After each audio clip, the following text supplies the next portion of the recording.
प्रधानमंत्री खनिज क्षेत्र कल्याण योजना अंतर्गत district mineral foundation Gir Somnath द्वारा रामनगर पे सेंटर शाळा कोડીનાર ખાતે सांसद राजेश चुडासमाના હસ્તે 16.73 કરોડના કુલ 32 કામોનું સામૂહિક લોકાર્પણ કરવામાં આવ્યું હતું, જેમાં જિલ્લાની 452 શાળાઓમાં વિવિધ સુવિધા કરાશે। આ ઉપરાંત જિલ્લાના 5 પ્રાથમિક આરોગ્ય કેન્દ્રો તથા સામૂહિક આરોગ્ય કેન્દ્રોમાં કુલ 18 પ્રોજેક્ટ તેમજ વિવિધ ગામોમાં જાહેર શૌચાલય, શાળામાં paver block, compound wall, MDM shed, CC road, નવીન ગ્રામ પંચાયત બાંધકામ અને આંગણવાડી કેન્દ્ર બાંધકામ વગેરે 16 કામોનો સમાવેશ થાય છે।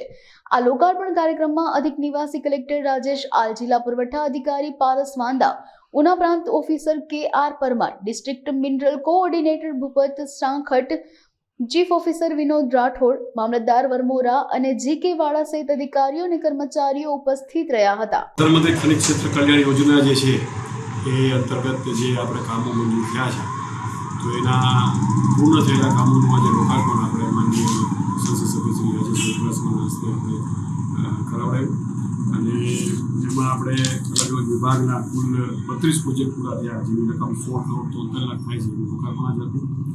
પ્રગતિ હેઠળના જે કામો છે એ કુલ 33 પ્રોજેક્ટ છે, જેની રકમ 29 કરોડ ને 100 લાખ જાય છે, જે પાઇપલાઇનમાંથી ટૂંક સમયમાં પૂર્ણ થશે। અને નવીન જે પ્રોજેક્ટ ઓલરેડી અમારી ગવર્નિંગ કાઉન્સિલમાં મંજૂર થઈ ગયા છે, પણ એનું એક્ઝિક્યુશન હજી બાકી છે, એવા 19 પ્રોજેક્ટ છે, જેની રકમ 16 કરોડ ને 79 લાખ જેટલી થવા જાય છે। સૂર્ય કુકર યોજના ઘણા ટાઈમથી આંગણવાડીના અમારા પ્રોગ્રામ્સ માગે છે, કારણ કે એમાં એનો ફાયદો એવો છે કે એ કુદરતી જે સૂર્યની જે ઉર્જા છે એમાંથી ખોરાક બને છે અને માનનીય વડાપ્રધાન શ્રી સૌર ઉર્જાને બહુ પ્રોત્સાહિત કરે છે, આપણે બધા જાણીએ છીએ। અત્યારે જે કુકરને જે ગેસ ઉપર જતું હોય તો એમાંથી એનો ખર્ચ બચે એવી એક એમની ભાવના હતી, એના આધારે આપણે એક પ્રોજેક્ટ બનાવ્યો, પણ એમ કેમ કોઈ ઇસ્યુના કારણે જિલ્લા પંચાયતે એમાં અસમર્થતા બતાવી કે અમે આ પ્રોજેક્ટ છે એ પૂરો નહીં કરી શકીએ। એટલે આપણે સરકારશ્રીમાં એક દરખાસ્ત કરી કે ભાઈ અમારા મહિલા બાળ વિકાસ અધિકારી છે, તો એમને અમલીકરણ અધિકારી બનાવવામાં આવે તો આ એમ કે લાભ આ યોજનાનો આપી શકાય, જેને મને આનંદ છે કે સરકારશ્રી હમણાં 2-3 દિવસ પહેલાં જ અમને એની મંજૂરી આપી છે। ટૂંક સમયમાં અમે એનું જે કાંઈ આગળની પ્રોસેસ હોય મંજૂરીની છે, મંજૂર તો થઈ ગયા છે કે એના ટેન્ડરિંગ છે કે બધી છે એ કાર્યવાહી કરશું।